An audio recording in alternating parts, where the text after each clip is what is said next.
Also, how making better decisions in your fucking life will help you. This is like my main message, like one of my main messages. How making better decisions will help you to lessen your chances of being in situations that will ultimately trigger you to want to respond in certain ways, or you will have to manage those responses because they still come up. I just learned along the way how to manage them so I don't end up in nobody's jail again. So we're going to talk about trauma responses, shame responses, and emotional responses. So if you can just give a little insight on what this is and just, further introduce yourself, and then we can go into the experience that I want to talk about that has been weighing heavy on my spirit since my partner has passed away. Yeah. First of all, thank you so much for this opportunity. I am so proud of you. Thank you so much. It's been a fantastic. This is one of the things I love about what I do as a coach is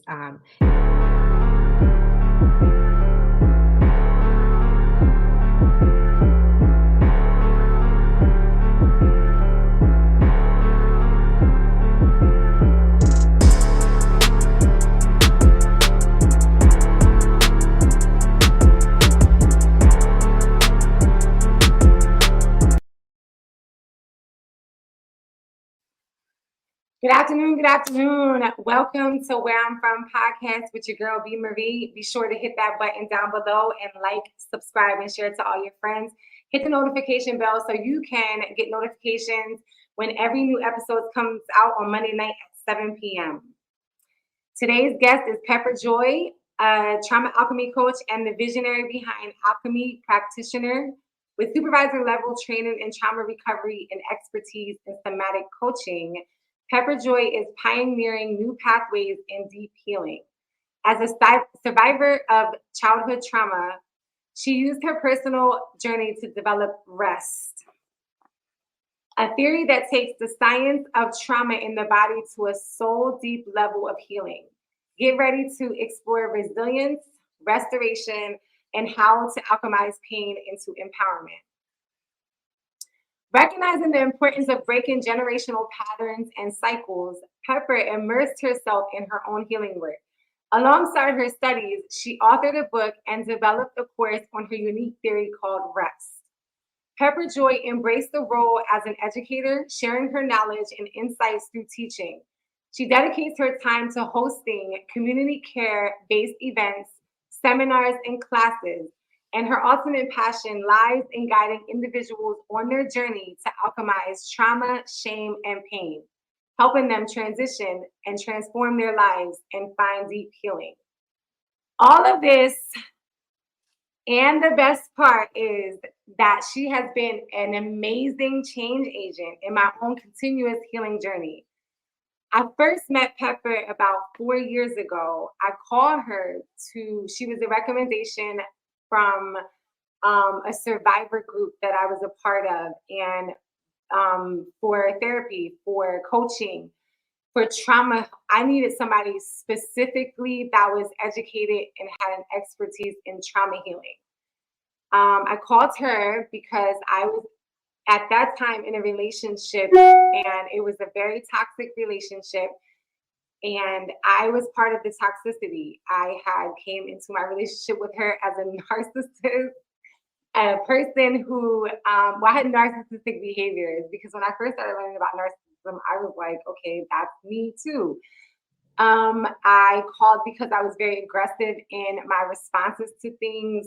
Instead of me being able to, I did not have any emotional intelligence. I wasn't able to calm myself down. I would just physically become angry, aggressive, and abusive, physically abusive, mentally abusive as well. And I wanted to change. At the time, I had no idea that my trauma responses, because I was noticing that these behaviors were coming up in interactions with others, specifically at that time with my partner, to things that were happening that I wasn't comfortable with. And instead of me being able to be strong enough at that time, or have the knowledge, I should say, to move on, or the self-awareness or self-esteem to be able to choose myself at the time, I would react in such a certain way because I would feel controlled, or I would feel like my boundaries were being crossed, and it was damaging to me. So therefore, I wanted to hurt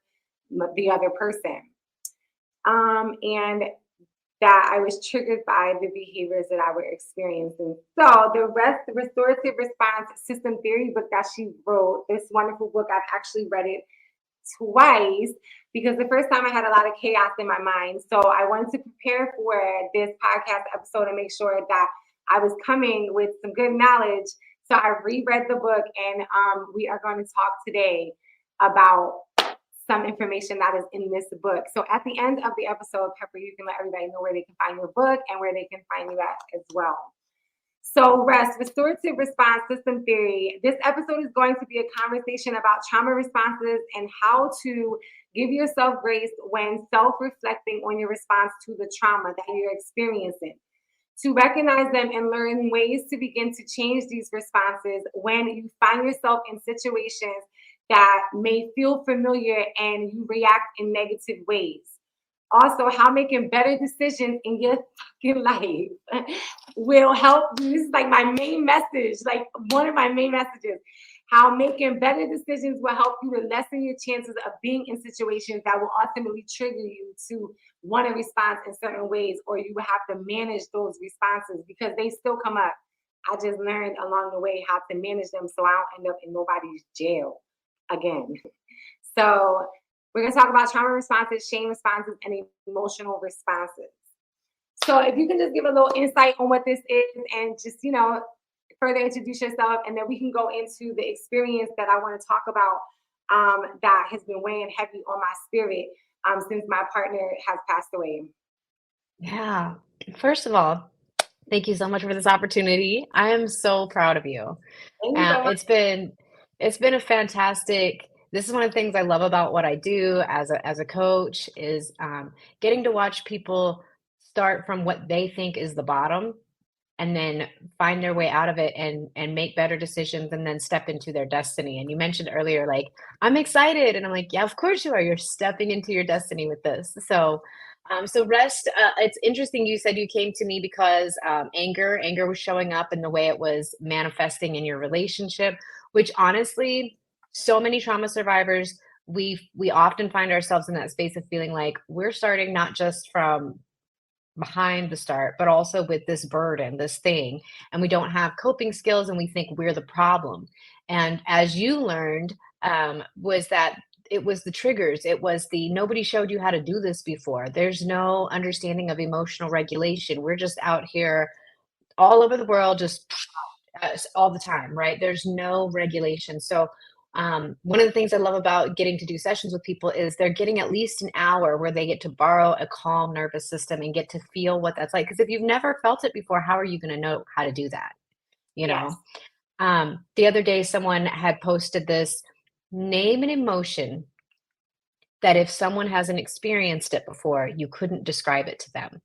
And I've always said that emotion, that state would be compassion.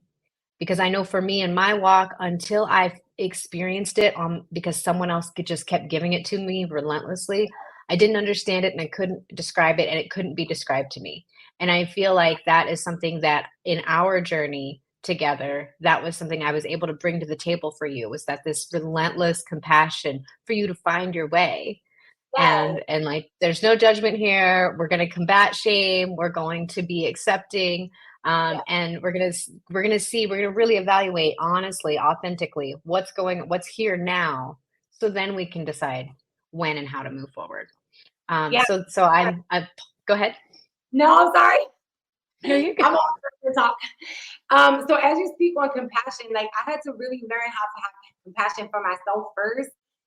Because it's not even first. Like I feel like I was going through life having compassion for other people, but I wasn't giving that same compassion to myself. So I had to take a Exactly. step back from giving all my compassion away to everyone else and put that on myself. Because Exactly. as everybody knows, I am an entrepreneur and I take a healing side, just like you take a healing side. So Yep. what you do, I take a healing side to entrepreneurship, and I firmly believe that you have to fix what's inside of you first, so you can have successful, thriving businesses. And if you do have successful, thriving businesses, you can be happy in those businesses as well. So I definitely had to have compassion for myself. And the main thing that stuck out to me as you were talking is that no one taught me that. So I do Right. appreciate you and I thank you for holding that space for me to teach me that like you are a human and you show up for everyone else. And this is the way that you should show up for yourself. So I'm truly grateful for that. And this is the reason why we have Where I'm From podcast because um yeah, like I wanted to hold space for others. I wanted to have you on here and you also partner with me in holding space for others to just help them to know that that people can change. There are ways that we can change and there are tools out there to help us. Then one of the traumatic experiences that I have experienced recently, it's actually been a year and a month. It's September 24th, 2023. Am I really gonna say this? I'm really gonna say this. I think I'm gonna say it and free myself. Lean in. Lean So in.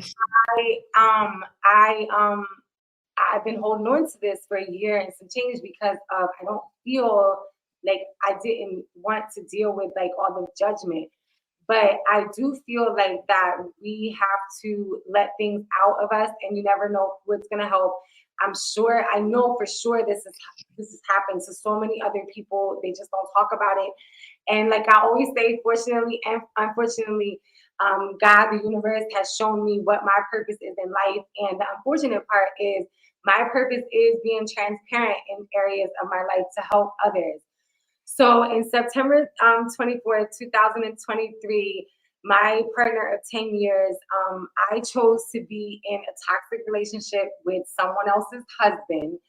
And I had convinced myself, and also really quickly, I am a person who has come to own my own shit. Like I take accountability as painful as it is. I check the person in the mirror first in every single situation. What I will tell someone else to respect my boundaries, but at the end of the day, I have learned that is my choices, my decisions, as I said before, that has led me to the part where I was in this situation. It was my decision. Um, so even though I was stuck in trauma and abusive relationship on both parts, it was still my decision to stay. So ultimately, on September 24th, 2023, my partner of 10 years shot himself in front of me. And that's the part that I've been holding on to that I haven't shared to people is in full capacity. Like my immediate, obviously, you're part of my healing journey, and my family knows. And but other than that, and like my close people, my circle knows. But other than that, nobody knows. And because I didn't feel like dealing with the judgment, but hey, why the fuck did I make this podcast for? There's gonna be judgment that comes. There's always gonna be people that have something to say. You never know what you're gonna do until you're in a situation. And on the compassion part, I have compassion for mental health, and I also have anger towards that shit. Like, let's just be real. Yeah. The compassion is more these days. I am super grateful that I have never found myself in such a mental state to where I actually tried to commit suicide or was successful with suicide. And that's what I hold on to. I don't hold on to the part, and I will say this too because I know the judgment coming. Like, girl, that's so selfish, and all the stuff that that people want to say about it. But I hold on to this. You actually gave me a perspective when I came to you first after that. And also thank you too, because you dropped everything for me because crazy shit be happening in my life, like cancer, suicide, like crazy ass shit. So like extreme diseases, like crazy ass shit be happening in my family. So it's like you be dropping everything like one a day, you hold space for me. So thank you.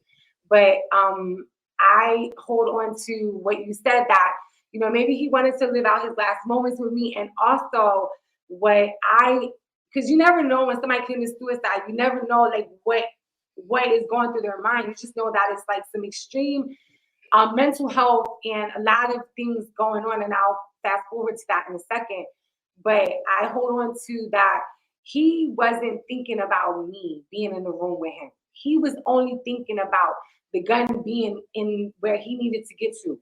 And unfortunately, I was in the room at the time, and he made his decision to kill himself or to commit suicide or to carry out the act of suicide. I don't know exactly what is the proper way to say it. I'm from Jersey. I say he killed himself. So Right. that's like a very blunt New Jersey way of talking. Like that's how I feel. That's how I feel. You know, my trauma response in that moment was I um I found my phone, I went hysterical, I called 911, and as I was doing that, I was running out of the salon. My Mhm. trauma response was flight at that moment. Right. So then when I was outside, I had some fight in me. I was punching my hand. I was like, what the fuck is going on? Like, I wasn't crying. And in Mhm. that moment, when the investigation was happening, I do remember like I remember everything. Like, I remember screaming when it first happened, like, babe, what the fuck did you do?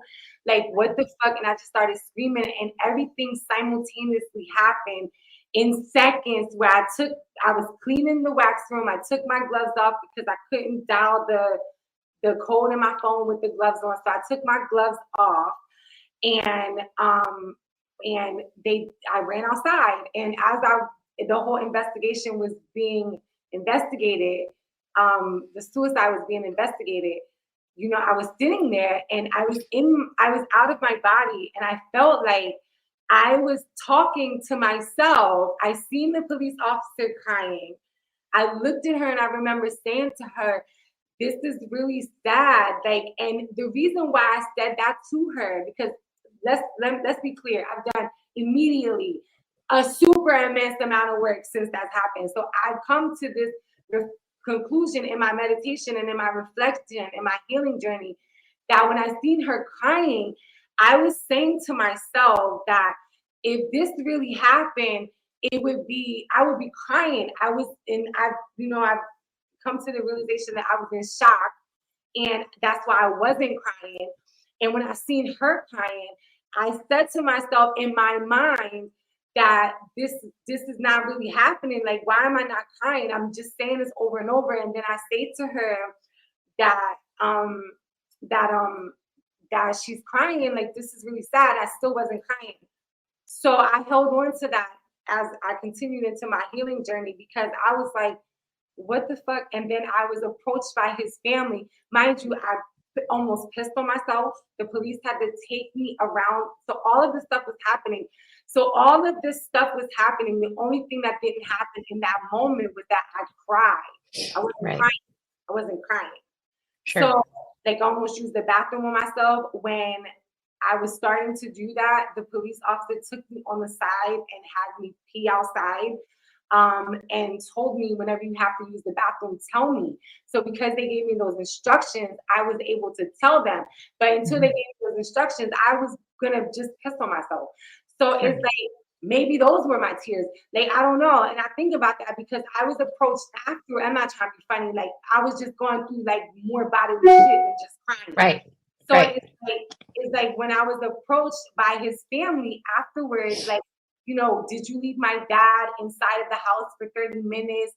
Or did you, why did you run outside? Like, so I started to question myself, Right. and I actually took the chance of re-traumatizing myself, which thankfully I didn't. But I said, why are they asking me these things? Like, is it because it was being said to me that this is what the police report said, right? Right. Right. Only one person at that time had access to the police report. Right. So this person is the one that is telling these things, or maybe they're just coming up to their own conclusions. I have no idea. Listen, you're not about to get no airtime on my shit. So maybe they were coming up to their own conclusions. So I Sure. was like, let me go and get the police report. So I read it, and it did have some things inside of it that I didn't agree with, as far as like my reaction to things and how, Sure. I approached the police, and they said they write their things in a biased way, whatever. That's another episode. So my trauma response was fight or flight. Sure. So when I was approached with that, I started to question myself, and then I had to learn, like, you're with this theory, with your assistance and the assistance of my family, and just from my experiences in life. I've had an experience where I was raped, and during that time I froze, and I'm a fighter. So I'm then you question yourself afterwards, like, why didn't I respond in a certain way? And then beating yourself up comes. So I did that for a minute. Like, I was like, damn, maybe during that moment when I wasn't crying, and afterwards, then when they brought his body out and they told me to be on the other side of the Jeep, that they were going to bring his body out, that's when the tears started, and they have not been able to stop since. I literally cry every single day from that experience, and not just that experience, but from someone who I love so much no longer being here with me. Yeah. And I feel like the people in this world, they just judge all the time. Like, a lot of people, they just judge, and it's like, you don't know what you're gonna be in that experience. So I wanted to ask his son, at that time, like, but I didn't. But my brain started thinking, like, as I was being asked these questions by his son and his family and everything, understandably, like, their dad and their family just killed him. They just committed that. They're in pain too. Yeah. So they want to know, and then they trying to find blame, and like, that's what happens when people die. And with suicide, it's extremely difficult because there's a lot of questions, especially when that person had relationships that were toxic, right? Sure. So what I want to now is that I was already on my own healing journey, and that my partner did not choose to be on a healing journey. He chose to commit suicide because of whatever reasons he chose to. He's not here, so he can't speak for himself. But I chose the healing journey before that. So I'm grateful I did, because I was no longer on a toxic frequency.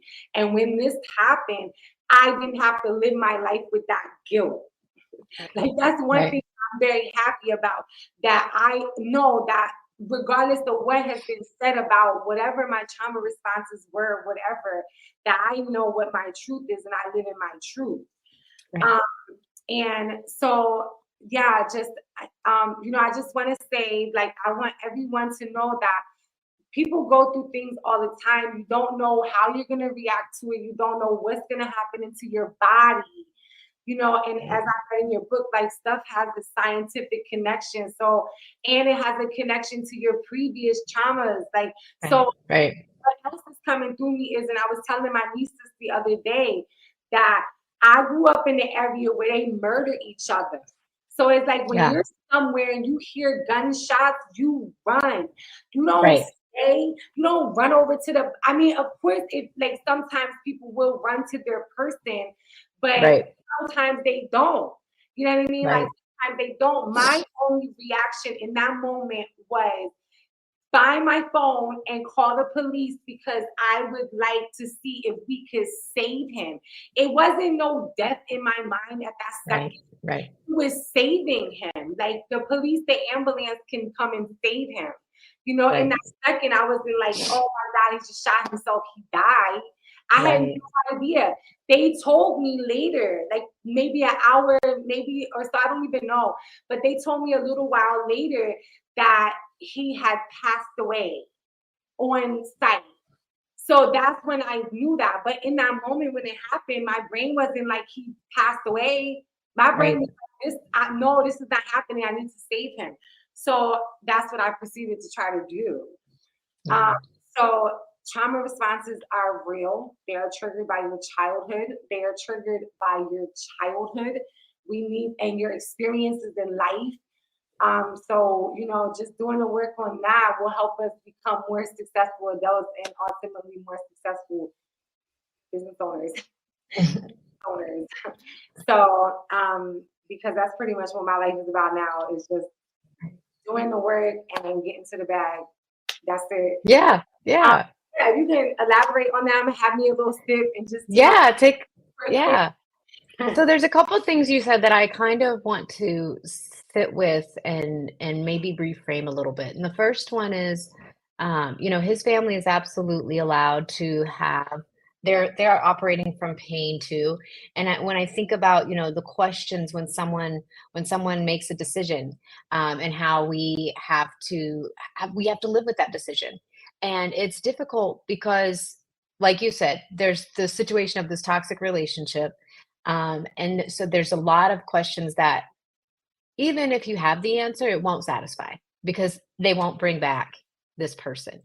And so that's a reality. And then you add to it the fact that, when police take reports and they're writing down facts, they're not always thinking about trauma responses. They're not trauma informed, right? So they're not always thinking about, like, what is this trauma reaction? What's this trauma response? So when they saw you, and you mentioned, you went from instant running, taking action. The next thing you know, you're reading some things in this police report that's like, that sounds insensitive. That doesn't sound like me. That doesn't sound accurate. I would say it sounds like you were also having what we call a hyper freeze response. So we have fight, flight, freeze, and fawn. And these are the 4 F's of trauma reactions. And they're genetically encoded. And there's something that, like you said, they come from, they're genetic as well as things we've experienced before in life from childhood onward. And so having these 4 F's, like, it's important to remember you can have more than one of these at the same time. So you could be having a fight hyper freeze response. You could have a flight hyper freeze response. I got to get out of here. I got to make a phone call. Making a phone call is a bit more in that fight space. But then that freeze response is, I'm going to hold emotion inside until it's safe. Right. And so whenever his body came out, whenever they were moving that out, then the reality of it hits. Now it's safe because there's no denying it. There's no hope anymore of this not being real. This is real. I am in it. I'm in this moment. And I have to say, for anyone listening to this, when you think about the complexities that go into a moment like this in our life, there's no logic. There is no logic. You are not operating from a logical brain that says it is this time of day, these are the steps you should take, and this is how you should feel about it. That is not what is happening. Your body is having a reaction which is, by the way, a perfectly normal reaction considering the very extremely abnormal circumstances you're in that moment. So I really want to put that out there because a lot of times we can bubble up later and think about, why didn't I do this? Why didn't I do that? Why didn't she do this? Why didn't she do that? All of that, when we start having the why questions, what we want to be careful with is that we're not inviting shame. Yeah. Because shame is that thing that after the fact will paralyze you from telling the truth, from talking about the hard stuff, from sharing what other people need to know about these situations that otherwise seem completely unable to understand, right? Like there's no way to really wrap our brains around this. Why would someone make this decision? And you're going to get the narrative of everything from they were selfish to someone else made them do it to whatever those things are. And the truth is, at the end of the day, again, we won't really ever get that answer. Yes. But I hope everyone who hears this story allows themselves to sit with, what level of pain would I have to endure that would even be a consideration, let alone an action I would take. And that speaks to where your partner was. And you said it earlier, they made a decision to not continue their healing journey. And I would say to that, yes. And also, who are we to decide that wasn't the move for them to make? We didn't like it. It hurt us, all these things. And people can say, oh, it's the ultimate sin. And that's actually not true either. This was their life to make a decision with. Right or wrong, good or bad, beautiful or ugly. And our job in that is, how do we honor them despite that decision, despite how that decision landed for us, right? Yes. And so I say all that to say that what I see today as you share this is you're taking this very painful moment in your life that you shared with someone else who you admitted they were married. This was a toxic relationship, but you were committed to it. Both of you were. And you were even more committed on a personal level to your own healing journey. So it's like, even though I'm in this hot mess, I'm still going to do something with it to try and be better, to live better, to have a better life. And sometimes what that does with partners, especially in relationships, what that can do is it can trigger them to go, either I'm going to get my poop in a group too, or I don't have what they have to do this work. Yeah. And we don't know either way. I don't want anyone to feel like I'm diagnosing and saying that's what happened here. I'm Yeah. not in any way doing that, but I want to leave things as compassionate and honorable as possible, because I do believe that's what's going to honor the journey you've been on, and especially this experience that a lot of people hope and pray they never have. And Yes. I'm sure it never you never thought before this could happen to you. How could this happen to me? There's such love here. Yes, Yeah. there was pain here too, but there was such love here. There was such passion here. There Yeah. was such a life lived here. And so I want to say all of those things out loud to anyone who's listening and is like, oh, this was a lot. This was a big thing that we just said here. Yes. And here are some qualifiers and things to really sit with as you hear it. Yes. Thank you for that. So yes, there was a lot of love. We not only had a personal relationship, I actually had a personal relationship and somewhat of an interaction with his wife, um, Hmm. his children, and a business with him. We tried to Hmm. all integrate ourselves at one point into being a family. I did not imagine that this would be the way that Right. this bond would be, that this would be a part of our journey. Um, Yeah. Yeah. so the way that I do honor the parts of our journey that have truly impacted my life is, um, I do be angry with him, but I deal with that mainly on my own time. Um, and what I put out there in the world, I first want to say that I thank him for teaching me so much and for introducing the business life to me, because outside of trying to be, in a personal relationship in such a toxic capacity, we had this amazing business life and I didn't give up. Yeah. Not only did I not give up, I honor him and his work through me continue, and myself, I honor myself too. It's very important for me to include that, because for years I would just be on the path of trying to just do whatever it is that I thought that he would want me to do.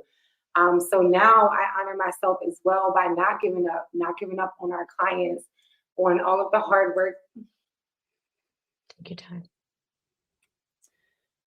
This is why I was nervous. On all of the hard work that we put into our salon, Brazilian Wax. Now I'm gonna do a plug so I can make myself Brazilian Wax Bar in Smyrna. I'm gonna put a little plug. Look now, something fails, and I know everything's falling apart. like like the energies are surrounding us. Honor him in myself in all of our hard work. I'm truly grateful that I met him, that I got to spend 10 years of my life with him. He introduced like all of this stuff, like the podcast, everything. We started doing YouTube together.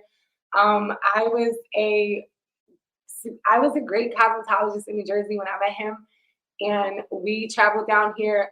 We definitely did trauma bond.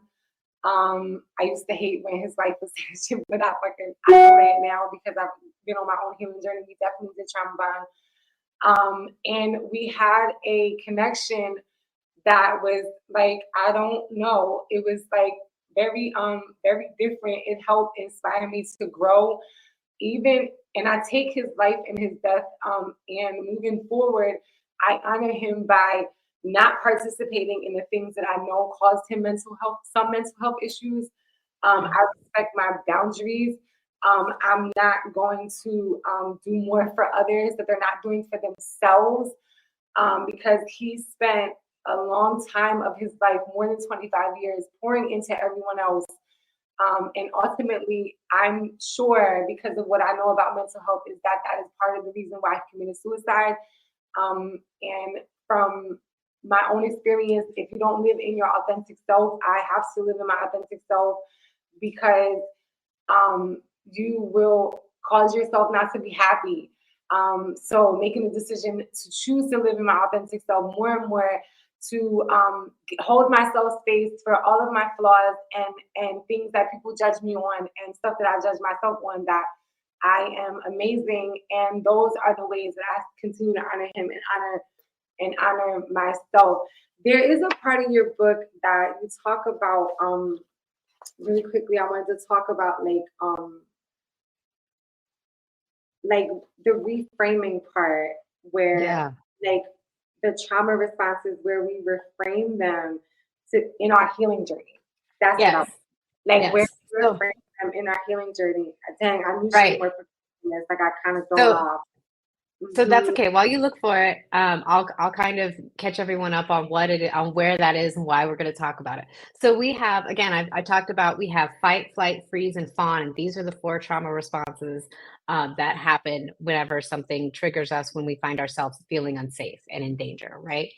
And on the other side of that, in my theory, it says, if that's true, that we have these genetically encoded trauma responses, then it must also be true that there is a restorative response, a balance to that. And so what I learned through working with the nervous system, through learning some somatic work, and trauma recovery, was that I believe, and what my theory talks about, is that for fight, we have rhythm. For flight, it's rhythm, rise. So we're going to rise when we want to fly. We're going to rise. Fawn, fight, flight, freeze. I'm sorry, freeze, right? And then that's going to be resolve. And then fawn is going to have reframe. So we have fight, flight, freeze, fawn, the four F's. And then the four restorative responses are rhythm, rise, resolve, and reframe. So reframe comes with the fawning response. And the fawning response is the response that, if you're a trauma survivor, especially from childhood, this is the one that will have you kind of beating yourself up on behalf of your abuser. So they don't even have to tell you you're stupid. You'll do it for yourself because you're fawning. You're trying to be a peacemaker. You're trying to appease the other person so that the harm they bring you is hopefully minimized, something you can check out from. And so with that, when I talk about reframe, because it's with fawning, for me, my experience was I had a lot of shame with that one. Like you talked about earlier, why didn't I cry until? Yes. So that's one of those complications. You could have been in all four of the trauma responses, if we're being quite honest. And if that's the case, of course you're not going to cry because it didn't feel safe. You were in immediate danger. And then there was something that shifted, and suddenly now you can't not cry. And by the way, what you mentioned earlier about needing to go to the bathroom, your body, as soon as it has a chemical release that intense, it needs a way to take that energy and mobilize it and or get it out of your body. So we do that through sweating, we do that through urination, defecation, we do that through crying, we do that through drooling. So these are ways that we get those chemicals out of our body. So of course your body was like, if you're not going to cry, then we're going to make your eyeballs float. And so you need to pee, right? And that's and so that it makes total sense that that came up for you. And so people will often be like, why did my body function in this way in that moment? Because it had a very huge, intense release of chemicals, and it needed to do something with that mobilized energy. Sometimes we do this, we will scream, sometimes we will run, sometimes we will just lay there and our eyes glaze over and our brain goes offline. And so just to kind of normalize some of those things with you. So with the fawning response, when you find yourself appeasing somebody else, beating yourself up, violating your own sovereignty. And by the way, this is where the word duty, when you do something out of duty, comes up. And I'm not talking about the other number two, but I am talking about like when I feel like it is my duty to do a thing for somebody. That is an act of violence, because if I do that enough times, I'm doing it to the point I violate my own sovereignty. And that is a fawning response. And that is anytime I see that happening, I always ask the person to reframe it, because reframing is also one of those ways we combat shame, right? And because the fawning response does have me participating in my own abuse, and hopefully in hopes that I can minimize the harm from my abuser, and I'm carrying so much shame with that, I'll get isolated in shame. I might even start denying things. So the way that shame is in the room is whenever there is denial, Yeah. whenever we're attacking ourselves, when we're attacking others. I wouldn't have done this if you hadn't done that. That's how shame is in the space. And then withdrawing. So when I don't know, like the world is judging me, it's sending me all these very horrible all these nasty messages. What I'm going to do, I'm going to isolate. I'm going to isolate. I'm going to hunker down. I'm going to go inward, and I'm going to withdraw. And so those are all signs that shame has entered the chat. And Yeah. so I want to point those out so that as people start to navigate journeys like this that are complicated and complex, as trauma can be, understanding the role that shame plays in that can further the harm or help you find your way out of it in a healthier, more authentic way. So reframing is one of those things that I talk about. Reframing, when you're being hard on yourself, whenever you're saying things that are so brutal, we are brutal to ourselves. And sometimes we'll do that as a way to deflect how much we're hurting because we're so busy giving to everyone else. And this is something I say to people who are caregivers, like yourself, caring for everyone else, making sure they're happy, making sure they're taken care of. That's a type of fawning response. And it's also one of those things that it's recognize it and remember you deserve that here with yourself first. You know what's crazy? When you're talking now, like that, not crazy. Y'all know I'm from New Jersey. That's how we talk. So I have to remember like who's on the episode and what we're talking about.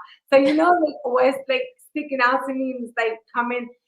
I do feel like I was in multiple responses, like how you said that I'm the caregiver, because immediately in that moment, even with me not crying and I'm going crazy and I'm screaming, I'm punching my hand, like as soon as I would say the police came, they came outside, I fell into this mode where I wanted to take care of family because he loves them. Right. Even though our relationship was challenged, with his wife and his son. Right. I went into a mode to where I was like, I have to call her. I have to tell her, and I have to no one's gonna be okay, but I have to. I don't know what to say in replace of make sure they're okay, but just like attend to them. I have to attend. Right. I immediately went into that caregiver mode because that's who I am. Right. And so that stuck out to me. Like I went into that mode as well. So I feel like the only thing I didn't do was cry. Right. We will bypass with all the rest of our parts. I talk about parts where we will bypass with all the rest of our parts and forget this is a thing. Yeah. Make sure that all of this is in order first. Yeah. So definitely. So as I was reading into like reframing and moving into like healing, like the trauma responses and reframing them into healing, that's when I started to think about like how, and I think this is what you really talk about. You can, add on if I'm not making sense, but I feel like that's what it is that I have learned to do in my life. Like, instead of like, I have the trauma response, to certain things, but some of the stuff that used to trigger me doesn't trigger me anymore. So like, I don't get angry at certain things and anything like that. So I don't have those type of trauma responses. But like when I go through something, I like to take it in what they call turning pain into like power or That's alchemy. Yep. Yeah. So that's what I have learned to do. I have actually, I would say that I probably learned from survival mode when I was younger. This is like my survival technique in this world. Things are going to come up. And what I've said a lot recently is that the pain's going to come. So you have to be very intentional with adding joy to your life. Like, of course, joy will come too when your interaction, but that also ties into decision making. Who do you have around you? Who is your support system? Who is your circle of friends? Because who are your business partners? Who are people that you're doing business activities with? Because that's going to be a direct connection to the joy that's coming into your life. Like I surround myself with the babies in my family, the children, they bring me joy because the pain's going to come. It's inevitable. It's going to come. It's positive and negative frequency. It's going to come. It's the yin and the yang of life. It's just going to come. So I've learned that I am a person that, and so many people tell me I'm strong and all of that stuff, and I love that and I embrace that. And that's the unfortunate part because with strength comes comes responsibility. Right. Yeah. Responsibility to be in service to others with still respecting your own boundaries. Hmm. So I've learned that I'm a person that immediately, like, I can lay in the bed for 2 days, or no, I never can lay in the bed for 2 days. I could want to lay in the bed or pull the covers over my eyes. I did take space for a month after Coach passed away, and a month Yep. when my dad got sick. And that was when I did lay in the bed a lot, and I let my family take care of me. So I took Right. that morning stage for myself. That's Um, important. yeah, I did. I immediately turned into healing. I said, my mother passed away when I was young. I did not turn into healing at that time. I turned to streets, prostitution, all kinds of stuff. I turned into developing all the narcissistic behaviors and the toxic behaviors that I had. This time around, I turned into healing, and which I'm glad I did, because then my dad got sick, and I still had the tools. So I've learned that I'm a person that is not only a survivor, not only am I strong, but I absolutely take pain and turn it into purpose. Right. Hence, I have this podcast, and I can't Hmm. do all this shit. Like, I have to let it. Yeah. I have to, interact with others, and we could be on the healing journey together. And you Yeah. have help in that part too. So thank you. Of course. But I just want to say, when it comes to, just for anyone listening, because something that can happen is we think we're taking pain and turning it into power. And what we're doing is actually bypassing. And so here's how you know the difference between I'm actually alchemizing this pain versus I'm bypassing with prayer, with habit, with false positivity, right? These are the traps, right? And they're easy to fall into because they feel so good. But when you're in great pain, right? So here's the difference in how I know it's truly alchemy for you versus you're bypassing, because you did take the month to sit with the pain. Because until you know how to sit with the pain, you don't know how to alchemize it, because you're not even feeling it. If you're not feeling it, then it's just washing over you. And Yeah, that's not healing work. That is bypassing. That is, I'm going to fake it till I make it. That is not conducive to long-term success. yes, And when we see someone with long-term success, it's not because they figured out how to bypass on pro level, right? It's because they know how to sit with the pain. So the big thing in my book that I talk a lot about is I never want anyone to feel shame for having a fight, flight, freeze, fawn, or even shame response. I don't want those things to be the things that that is, they're there for a reason. They're saving your life. You saved your life in that moment. It stopped absolutely. you from reaching for the same thing he used. It stopped you from letting yourself just go in that moment, right? So you Uh, had so I don't want anyone to be like, "Oh my gosh, my life is I'm at the mercy of my trauma responses," which is what it can feel like. You've been there. You felt at the mercy of your anger and your shame and your pain. And that's why you called me. And that's why a lot of people call me. And so I just want to encourage that you all, as you listen to this today, if you're feeling these things and you're struggling with them and you feel at the mercy of them versus in control of them, when you figure out how to sit in the disgust, in the pain, in the shame, and let it really feel it fully, and then you release it, then you're going to cry, then you're going to sweat, then you're going to steam, then you're going to, like, whatever those things are, and then you'll restore yourself. And when I say restore, let me be very clear. When we restore old homes, you still have to update the plumbing, you still have to update the electric, you're still going to have to replace parts of that house. Nothing is 100% original. And the reason I want to mention this is because sometimes trauma survivors go, I don't even know what that word restore means because I don't know who I was before this. And I yes, say to you, thank God, because that's not what we're here for. We are here to resource you. We are here to support you. We are yeah, here to help you sit in those things. And then once you fully feel them, and this is the emotional piece, when you fully feel them in your body, not just in your headspace, not just your head spinning with this narrative of like, why did I do that? Why did I not do that? What's wrong with me? Instead of that, I want you in the body. Once it's in the body and it's felt and it's expressed appropriately and safely, which is why we hold these spaces like this, yes. then you are able to alchemize and do the work that you're doing right now, which is Now I'm going to chase that bag. Now I'm going to be wildly successful. Now all the barriers that I even put in front of myself are gone. All of the things that I hinged excuses on, all of the people that I let hold me back or let be an excuse for me. Now, no, you're coming forward with me. These relationships are moving forward. We're going to do big things in the world. And oftentimes, the thing about relationships is they're a reflection of where we are in our healing journey. So if you're in a relationship with people that carry toxicity with you, you're still in a toxic space. And it's not about shaming you. It's like, oh, this is information. I have a reflection Yep. of what I'm really sitting in right now. Right. And then when the quality of your relationship starts to shift, and I have watched the quality of your relationships shift, then you start to go, I'm attracting better, healthier, authentic all the time because that's what I'm living. Yes. Right. Ooh, That's that's all you have room for. So, better relationships, better businesses, better, more yeah. successful businesses. Oh, Right. man. So that definitely is where I'm at. That definitely is the way I honor myself and him. By continuing down this path, I Right. still feel like he's with me.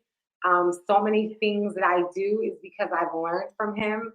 And yeah, we had a, it's very unfortunate that people can't go with you. Yeah. It's like that is like the main thing in life that really hurts me, that everyone cannot go with you to where it is that you're going. Um, and it's like, but they go with you in spirit, and like they Right. go with you, they can't go with you physically Right. because you want them here. Right. But they definitely go with, for me, my ancestors and my partner definitely walks with me in spirit. And yeah, we just lit. Like I just Yeah. feel like super, like today I feel, every day is a journey. You never know how you feel from day to day. Right. Um, but I feel super proud of myself that I even chose to do this episode and talk about Yeah. it because, you know, I want people to see the behind the scenes work. And, I want people to see that no matter,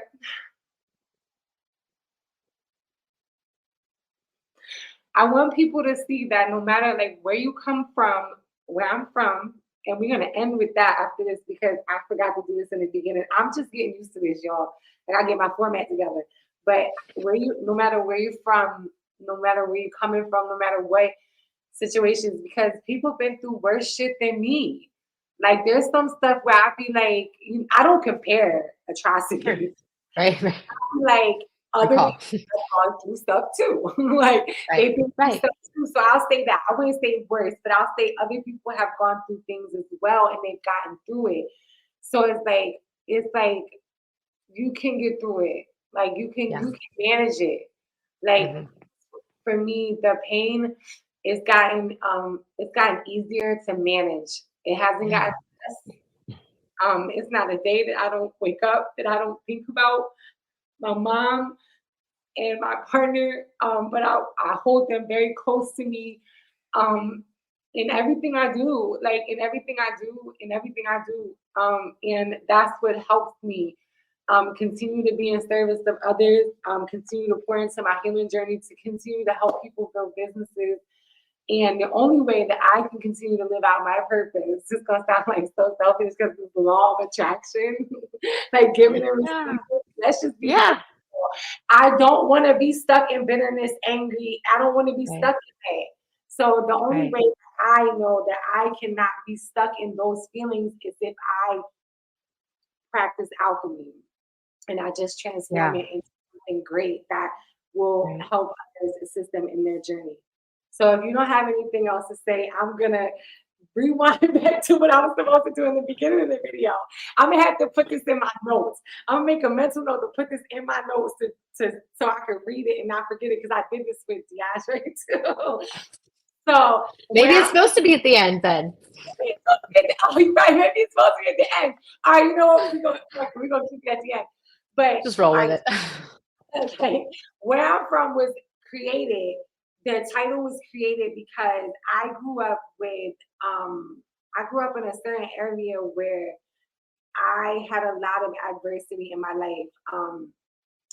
Some people know my story, some people don't know, but I grew up in Atlantic City. That's where I'm from, in New Jersey.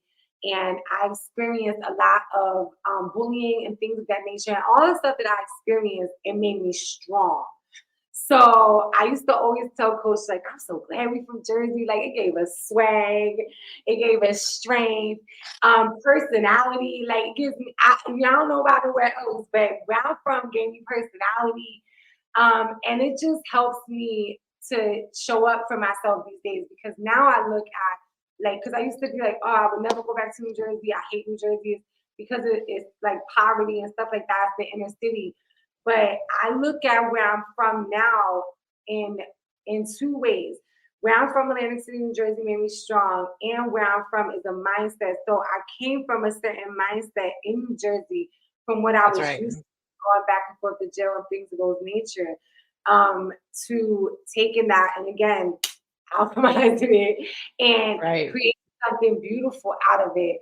Yeah. So I'm gonna ask you to tell our viewers, our community, our Where I'm From community, where you're from, your state, if you want to. You don't have to tell them exactly where you live at, and also like your mindset. Where you Yeah. Yeah. I love this. I love this. So where I'm from, I'm originally from I'm originally from Oklahoma. So I'm absolutely it's funny because I grew up a homeschooled conservative Christian girl in Oklahoma. Worked on a ranch. Like I know how to throw a 300-pound heifer. Can totally still do it. So I have five brothers. Like yeah, the whole thing. And I'm so not that anymore. I'm very much more. I grew up. There's some hard things about growing up on a ranch. Life is different. Like you see life and death early when you grow up on a ranch. And so those things were hard, but then also there was poverty was at play. There was also very patriarchal. There was a lot of religious trauma. There was a lot of I think sometimes what can happen in religious spaces, especially evangelical spaces, is that because patriarchy is so at the core of that, women and children get harmed without that being the intention. Sometimes it absolutely is the intention, but sometimes even when it's not the intention. And so there was a lot of that I grew up in. I have been from birth this female that prefers to see the world through her own eyes and not the way she was told to look at it. And Yes, so this is very vexing to the patriarchy and the caste system of hierarchy and religion, right? And so I was like, I just, yeah, very much grew up with they would say, that I was hard headed, I was stubborn, I was strong willed. And it was kind of like this thing about like, let's break her spirit. And that couldn't happen because I'm just not built to be broken. Um, so my mindset, though, in the world, as I look at the world and I think about people and I think about how different we all live. I've lived just enough places now in the United States. I've been on each coast. I've lived up north. I haven't been in the deep south yet, where you are, but I have been in the Southwest. And all my experiences have informed me that one thing the world needs for sure is radical self-compassion. yes, And when we pause giving it to others to the point that a lot of us do, especially when it's not being reciprocated, right? And sometimes we set people up because we're giving them this thing they can't reciprocate. But yes, the rest of the story is that it wasn't until I started really honoring me and having self-compassion for me and recognizing that like if I heal it for me, I heal it for my mother who couldn't. There were things she just couldn't do. She couldn't give me. She couldn't be for me. I healed it for my grandmother, both my grandmothers.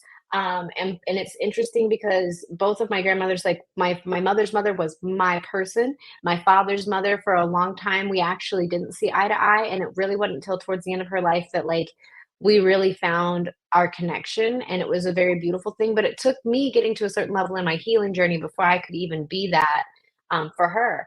And not only have I healed it for the generations before me, but I also heal it for my child.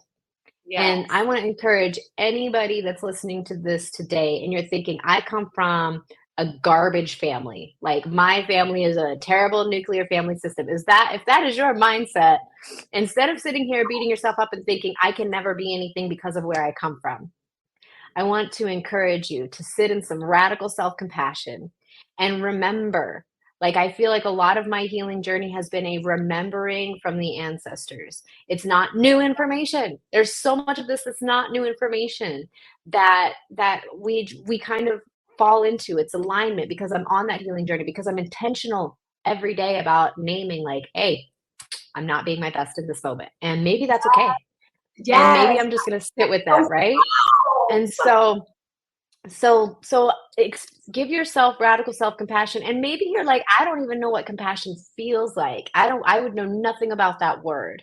I know how to spell it, maybe I don't even know that much, right? But if you are that person, find a coach, find a trauma recovery coach, find a trauma informed therapist, find a trauma informed friend that has Yes. time, that can reciprocate, that can listen without judgment, that can, oftentimes you would come to me and like the thing I didn't do, things that trauma recovery coaches and those that work in trauma spaces truly don't do. We don't diagnose, we don't pathologize. We don't sit here and go, oh, you have depression, you have CPTSD. Because what can happen with those things is they can become the excuse and the distraction. Like if I give you an illness to focus on instead of how to heal it, now I've given you this thing. Now you're going to stay focused on this. You're going to make decisions for the illness. You're going to make decisions, right? That's going to be your path. That's what furthers the harm into trauma. If instead I say this can be true and also there is healing over here and this is what it can look like. It's going to take a lifestyle change. It's going to take a dietary change. It's going to take a sleep schedule change. It's going to take these things. You are now informed on not just treating symptoms for this thing over here to manage them, right? No, you're resourcing, you're healing, you're doing the work. So I say all this to say, if you need to know what compassion feels like, find the people in the world who are trauma informed and will sit with you in compassion. Because once you feel it for an hour with someone else in a regulated nervous system, you will get Yes. addicted to that. It will become Yes. the thing you strive for. And it'll become the thing that moves you forward and helps you to alchemize all this trauma, shame, and pain that you carry every day. And it's possible. And I've seen it. You're a live experience of it. I'm a live experience of it. So that's what I want to say. So that's where I'm from. And that is my mindset. And that is a good segue because, like Pepper said, so I'm gonna say this right, and I'm gonna say it loud. Go. Yep. Like she has told us to find you a trauma informed specialist, right? You use the word specialist, Yes. trauma informed specialist. Specialist, coach, therapist, whatever fits, whatever aligns with you. However, the one that I'm recommending to all y'all people out there who think I'm strong is Pepper Joy. And I'm going to allow Pepper to go ahead and tell all of you in our Where I'm From community where you can find her at and connect with her. So Yes, thank you. So alchemypractitioner.com, you can see how the name is spelled right below, but put those alchemypractitioner together.com. Hello at alchemypractitioner at Gmail, or I'm sorry, hello at alchemypractitioner.com is the email you can use. If you want to find me on Instagram, I actually have to pull it up to make sure that I say it correctly. Because I pull that up too. I'm going to just have all of the information in the description under the video. Oh, excellent. Yeah, so I'm gonna have all the information too on the platforms where they can find us, and yeah, so you don't have to stress about that. Right. Okay, cool. Yeah, I'm gonna put it all in the information so they can have it right. Yes. So I just want to leave you with this. I thank you again for being here. I thank you for helping me save my own life during these extremely tough times that I've had in my life over the last couple years. And holding space for my cancer, for the suicide, for, just, stuff going on in my family. And yeah, we are going to keep being lit. We're going to keep going to therapy. I'm going to connect with you off of here. And again, make sure y'all hit the like button, the subscribe button, hit the notification bell so you can receive notifications for every new episode every Monday night at 7 p.m. It's your girl, B.MARIE, and alchemy practitioner, Pepper Joy. We are lit, and I love you all. Bye.